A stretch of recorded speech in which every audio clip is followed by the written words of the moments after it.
কথা বলে বলছিল, ওরে বাসি জগত দুর্লভ বাসি তোর নামে বেড়ায়, ওরে বাসি সর্ব বাসের বাসি তুই কেন রাধার হইবা। এটি ল হবে পাতোয়ালা আছে, যে ঝাড়েরও বাসি তুমি সে ঝাড়ে জেনেছি আমি। আচ্ছা আবার কথা আছে, নিজ প্রিয় নিজ মনোমত, এটা আবার আরো সবাই বলে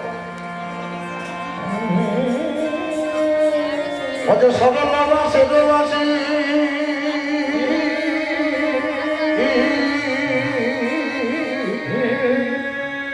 ওরে বাসি তোর বাসি তোর ওদের নামে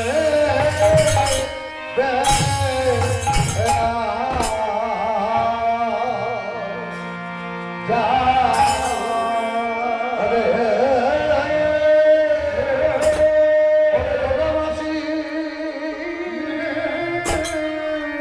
যে ঝাড়েরও বাসি তুই সে ঝাড় চিনেছি ঝাড়ে মূলে উপারে ফেলিবত গুণারে জলে তবে বাসি রাধা রাধা বলে বাসি জয় রাধে সে রাধে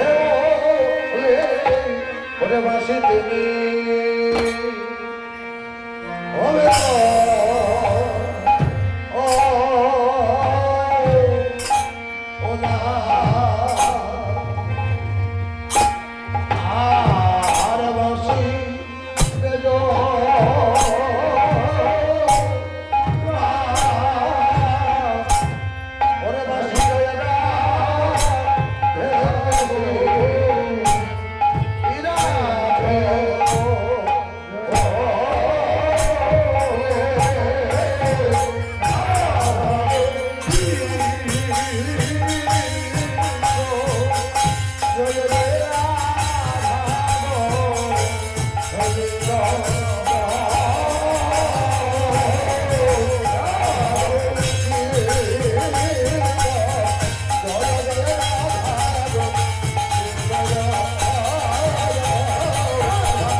জয় রাধে শ্রী রাধে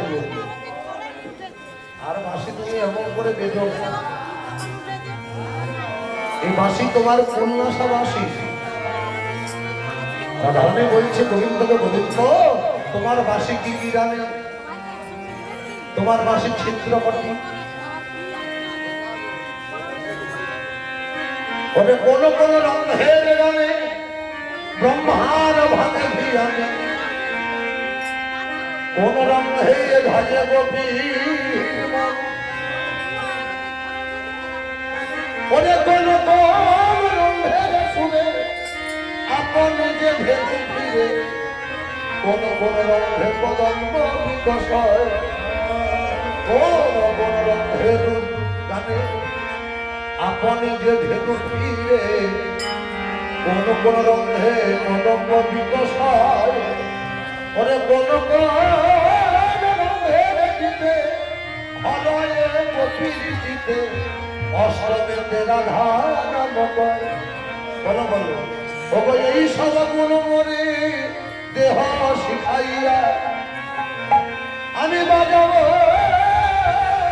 তোমার মত ত্রিভঙ্গ হইয়া। হরি বল হরি বল। অবগুণ মুরলি শিখিবে যদি বিনোদিনী রায়। হরি হরি বল। ওমা যেমন কর্ম তেমন সাজ। হ্যাঁ, মাঠে কর্ম করতে গেলে কুচি দিয়ে কাপড় খুলে হবে কি? মুরলি শিখিবে যদি বিনোদিনী রায়, ওরে চূড়া বাঁধা ধরা পড়, আমি তবে যে শিখা। প্রথম অন্ধের গানে ব্রহ্মার ভালে ধিয়ানে, দ্বিতীয়তে মিলায় দশা।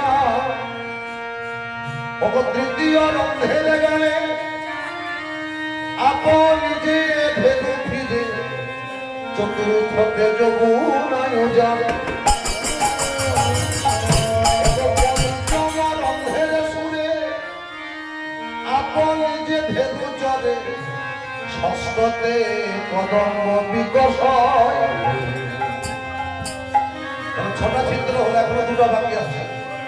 ও সপ্তম অন্ধের গীতে দেখো হৃদয়ে কপির চিত্রে, মানে এই যে আপনারা সকল এটা সপ্তম রন্ধের গানে সকলের মনটা মজে। আপনারাই তো বলেন আজকে পরম গোপী।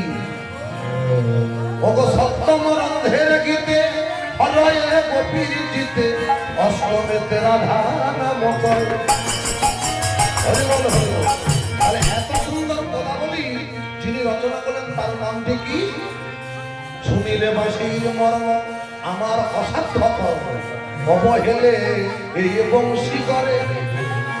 ওরে যদুনাথ দাসে কয়, এ কথায় অন্যথা নয়, ত্রৈলক্ষ মহিতে বংশী পারে।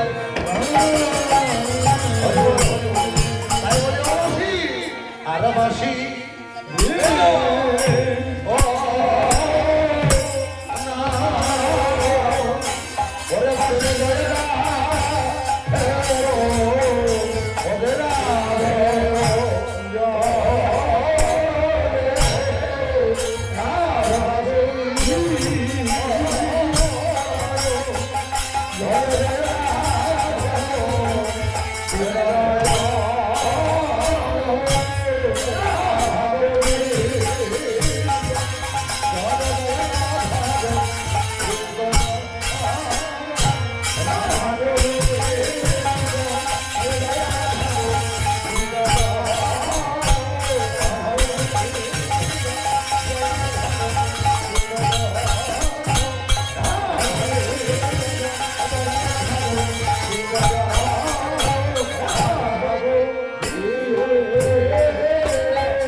জয় জয়